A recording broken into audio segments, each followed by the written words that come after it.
Business Radio.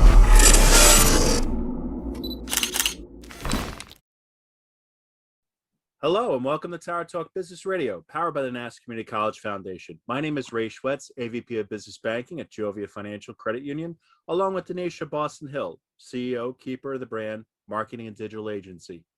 We're focused on being the premier resource for business and entrepreneurship. We bring you weekly business advice, tips, tools, and services that help you grow your business.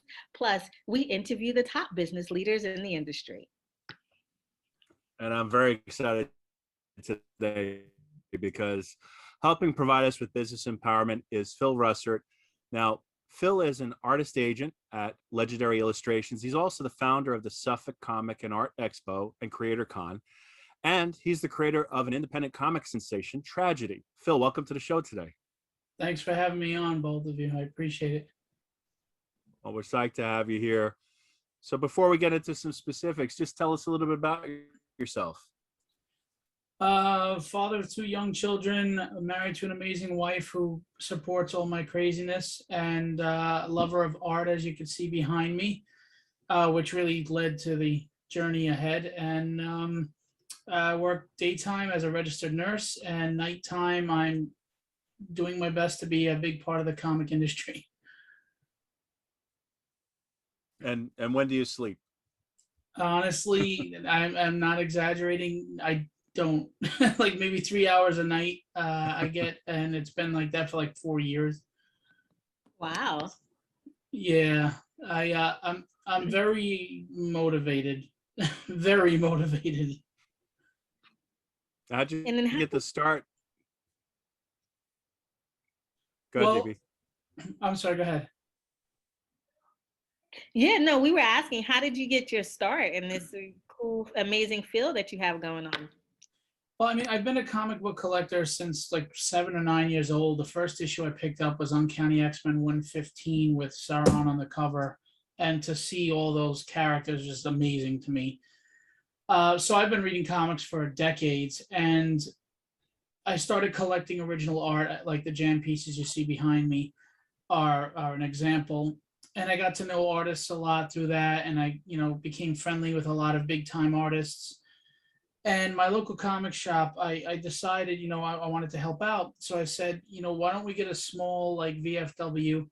He would be the sponsor and the local, the only store there, and I would get a bunch of people I know that are big time artists to come in and be an artist alley and do like a small little show just to help promote his business.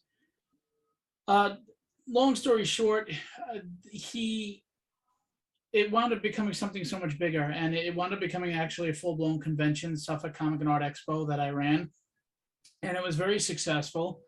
For a first-time show, you're lucky if you get like 300 people. We had over 600 people show up for the one-day show. We had some great guests there, like Joe Rubenstein and Rags Morales and Scott Hanna and Sean Chen and other big names, and everybody loved it. And 6 months later, I did another one. We went to 2,000 people at Stony Brook. I had Scott Williams and Alex Sinclair and Mark Bagley and a lot of big names, and that was very successful. 6 months later, I had another show because they're all one days, and it was Adam Kubert and Jim Steranko and a lot of people there. And it just started building momentum, and people loved the show because it was geared towards comic books and art, unlike a lot of pop culture shows now, which nothing against them, but I don't do celebrities like from TV shows or pop culture stuff. I do pretty much comic books and the creators of those books. And unfortunately, with everything recently, we've been on a little hiatus, but I'm picking up again with the Legendary Art Show on August 28th. That's awesome news. We'll be glad to see you come back. Definitely the convention scene has been sorely missed. The virtual events help keep it alive, but can't wait for that in person. Yeah, I think you lose a lot of energy virtually. And to be honest with you, it's not offering anything new. You could always watch and interact with an artist drawing on their live streams or buy things on the internet. So to me, that's always been there. That, the virtual thing, unless you're getting a one-on-one with some sort of celebrity, it just feels like what we've always had. Nothing against them, but nothing beats the energy of a live convention. Yes. Now, that being said, you do have a lot of really cool live sessions with artists. Can you tell us a little bit about that? When we were on the hiatus due to everything going on currently, I don't like to sit still, and it drives my wife crazy. But so I said, you know what? I know all these big time artists, and I'm friendly with them, and I'm sure they would come on. I put up a post saying, would anybody want to do it? I figured I'd get a few people, but I got a couple hundred people saying they'd be on. And it was great. At first, a lot of indie guys told me they didn't ask to be on because they were intimidated because I got so many, well-established names in the industry. They were like, what can I bring to the table? I was like, what are you talking about? Of course you could bring something to the table. You're a creator. So I do a nice mix of independent creators that are promoting their Kickstarters and things like that, and more mainstream household names like Eric Larson and Kevin Eastman and things like that. So it's a nice blend of both because I love the whole community, you know.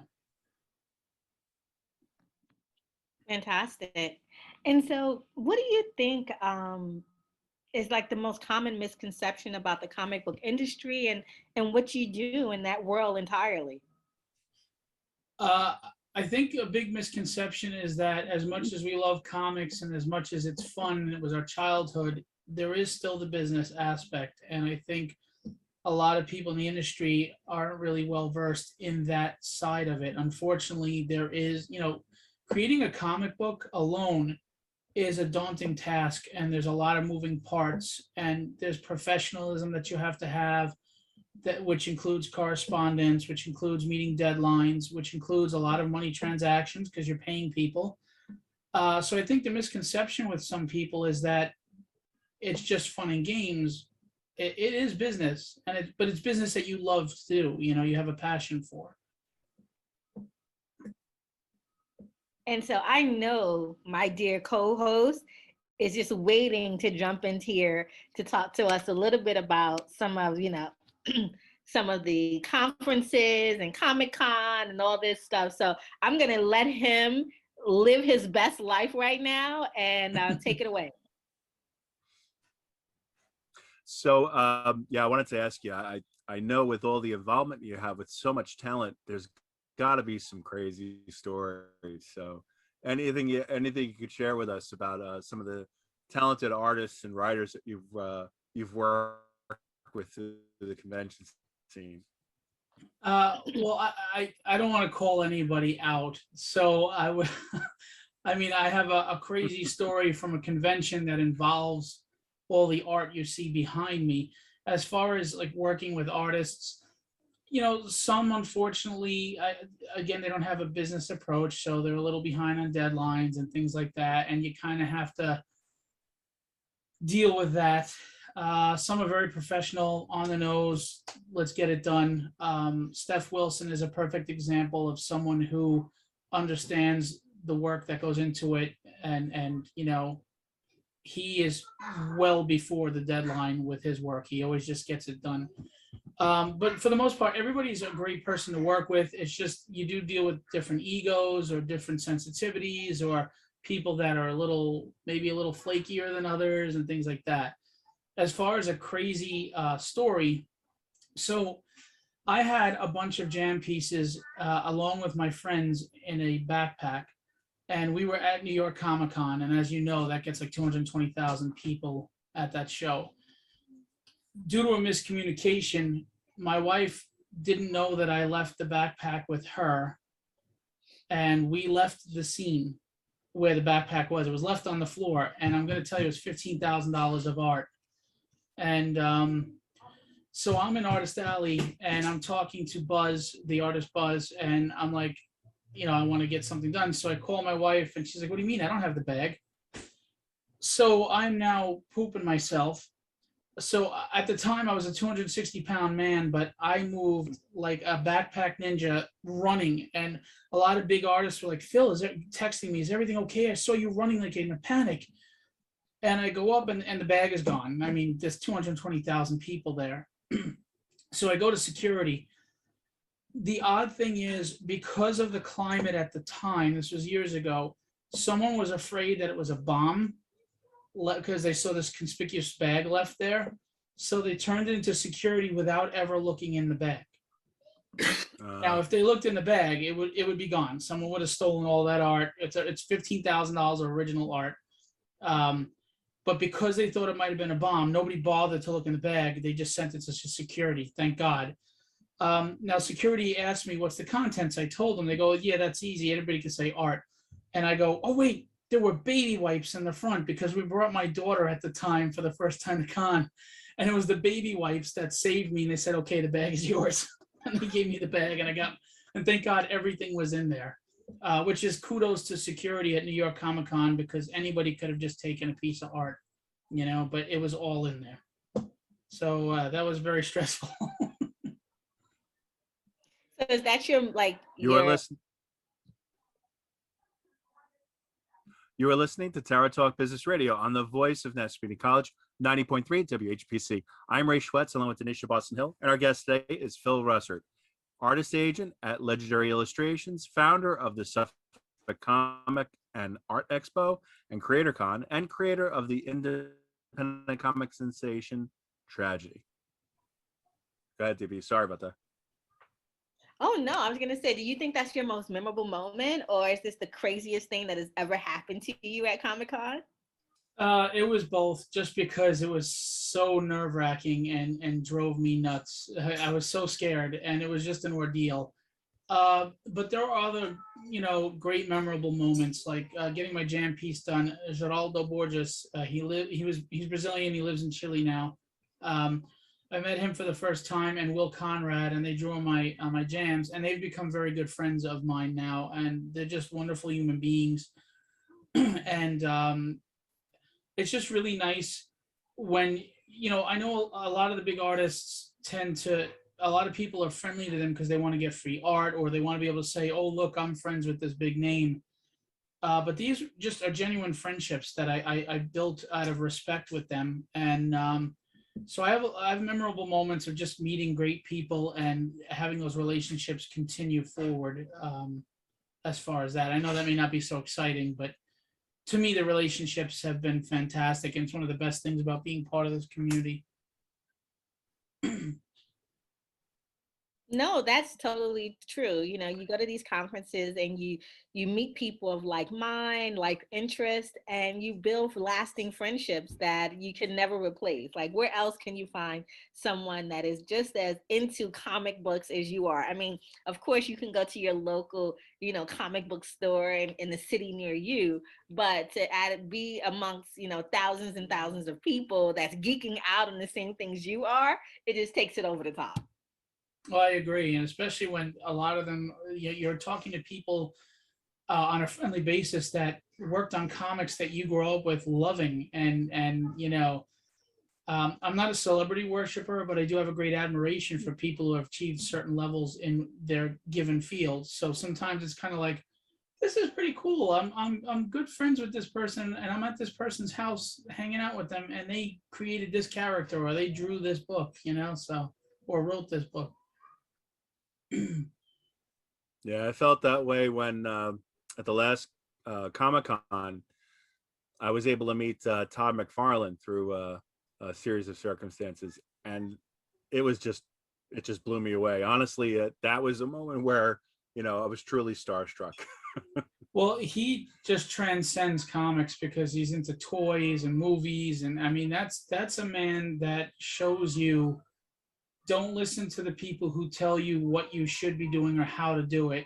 He broke boundaries, he broke rules, and he did his thing, and he worked hard, and he didn't care what people said, and look where he is, So I admire that about him, no matter what. tell us a little bit about your adventures now. Speaking of Todd and breaking rules and getting into things. So, during the pandemic, a lot of us were going through a lot, and I know you personally were going through quite a lot, but you had something very positive come out of that, and that's tragedy. Can we talk a little bit about that? Yeah, so I had gotten very, very sick. To be honest with you, it was it could have been fatal. And my wife, my family, it was a very stressful ordeal. 6 weeks I was bedridden. I was hospitalized for over a week, and it was very serious. I got home from the hospital. I was in bed. I was very weak. I'd lost about 60 pounds. Um, but I don't know. There's always this thing about me is why just sit here? I mean, I was tired and I was weak, but my mind was still sharp. Nobody was asking me to lift anything. It was just so this vision of a character came in my head. It just popped in my head, and it was tragedy, what she looks like. And I was like, this is interesting. And then another character popped in my head, and it was Breath of the Dragon, which is her adversary. He is not a villain, but he is an adversary.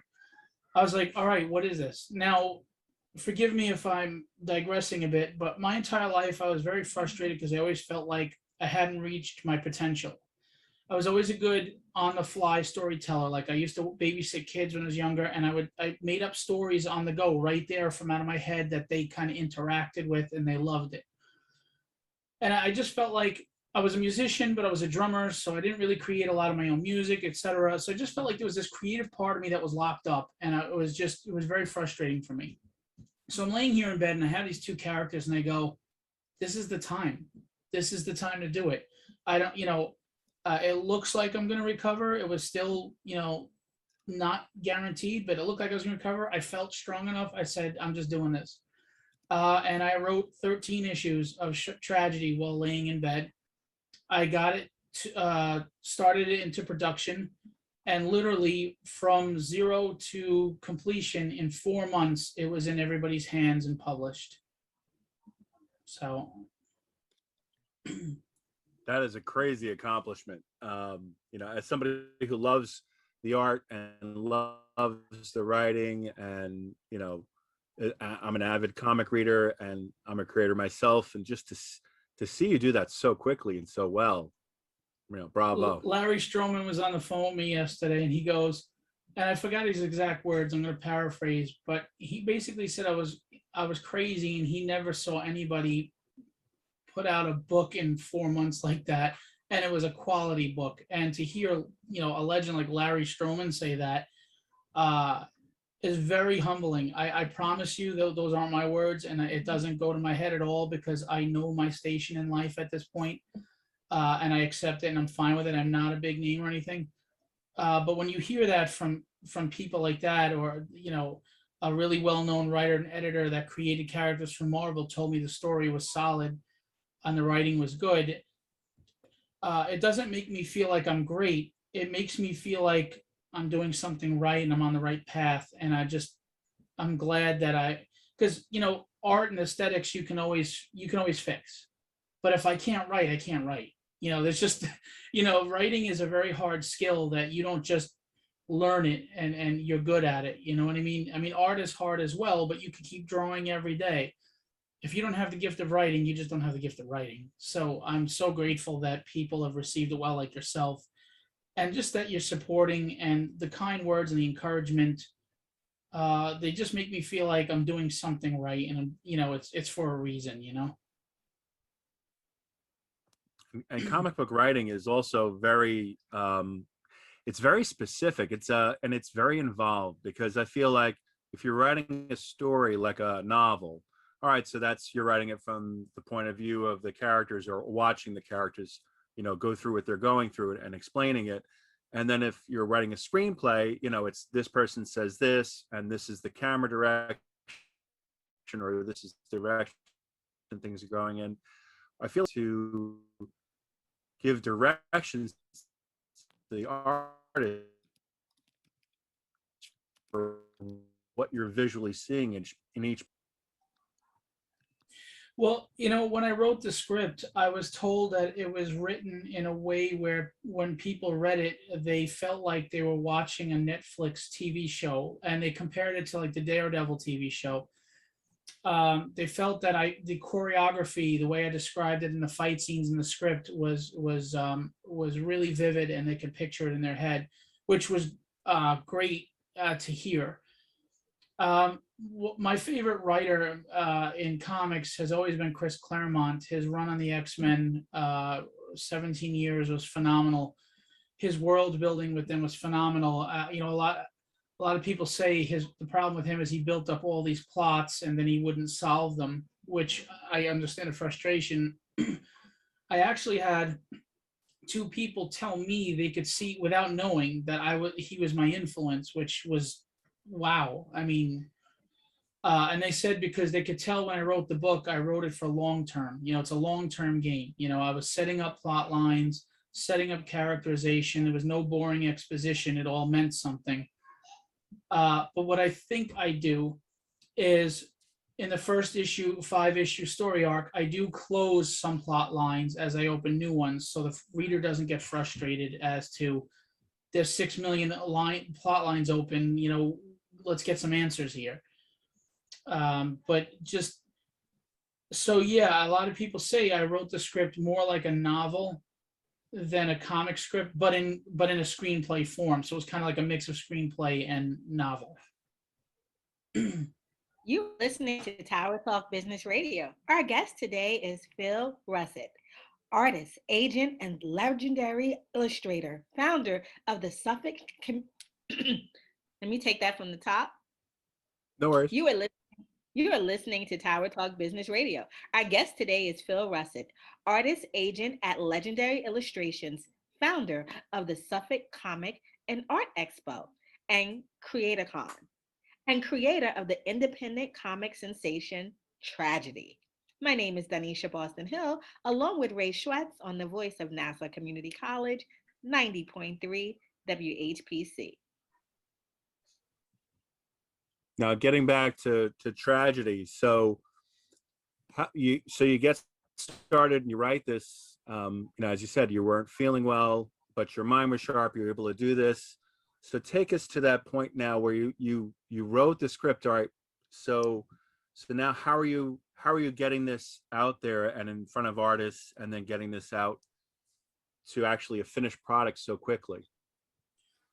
Well, being an artist representative and agent, I represent a lot of great talent. And one of the artists I represent is Ricardo Silva. He lives in Brazil. And I just love his line work. He's just a beautiful illustrator. And he's a wonderful human being. And I asked him, I said, listen, I'll pay you your page rate. I don't need breaks as your art agent. I just want a great product. And I sent him the script and I told him about it. And he said, oh, I'm in. And he actually turned down work for a good publisher because he wants to do Tragedy because he thinks it's going to go somewhere. I told him he's crazy. I said, you need to take the job. And he's like, no, I believe in what you're doing. I want to be the artist on the ground floor. So I really hope I don't let him down. And then I represent a letterer, Jason Meadows, and a colorist, Sigmund Torrey. So I just approached them because I already represent them. I paid them their regular rates, and I had my creative team, which was fantastic, which helped make it quicker because they already knew that their styles would match what I was looking for. So that really wasn't an issue at all. And they were sold on the script and the characters, and there we go. We just started working. Ricardo does the pencils and the inks too, so. Yeah, it's really some fantastic work. The quality of the book. It can't really be understated. For a debut book that just kind of came out of, literally for a comic fan, it came out of nowhere. Following you on Facebook and following you on social media, you saw it coming, but wow. So what's the next steps with the book? Well, I literally launch issue 1 on Indiegogo's platform tomorrow night, Thursday, the 12th at 7 p.m. Eastern Standard Time. The reason is, there are people that are passionate about which platform they support. And I'm not here to question that. Everybody has their passions, their beliefs, and God bless them for standing for what they believe in. So I just want to go to both platforms to reach the largest audience possible. So that will launch tomorrow. If you missed the Kickstarter, not all of the covers, because there are a lot, will be on the Indiegogo, but the higher selling covers, the more interesting covers to people based on the public will be there, and a few new covers. And one is exclusive to Indiegogo to be the only place you can get it. And we're going to do a live stream with my CreatorCon Q&A launch party at 7 p.m. with some of the artists like Ricardo and Chris Graves, who did a great cover, and I represent him. And hopefully, we'll have some fun. And all the money, and you have my word, that I make goes back into the comic. I mean, even if there's a surplus of money, I will throw it into issue 3 or issue 4. It's not taking me to dinner. It's not me buying toys. It's not me getting a car. I promise you, every dime is invested back into the book to give you the best book possible. So, and then issue 2 just started being drawn and produced. Ricardo gave me page 1 yesterday. I did the edits. Again, he's just doing beautiful work.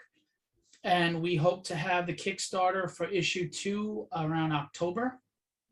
And as I did with the first one, fulfillment will be as fast as possible. I mean, literally, everyone received their books within 3 weeks of the end of the Kickstarter with no snags. So I don't believe in making people wait.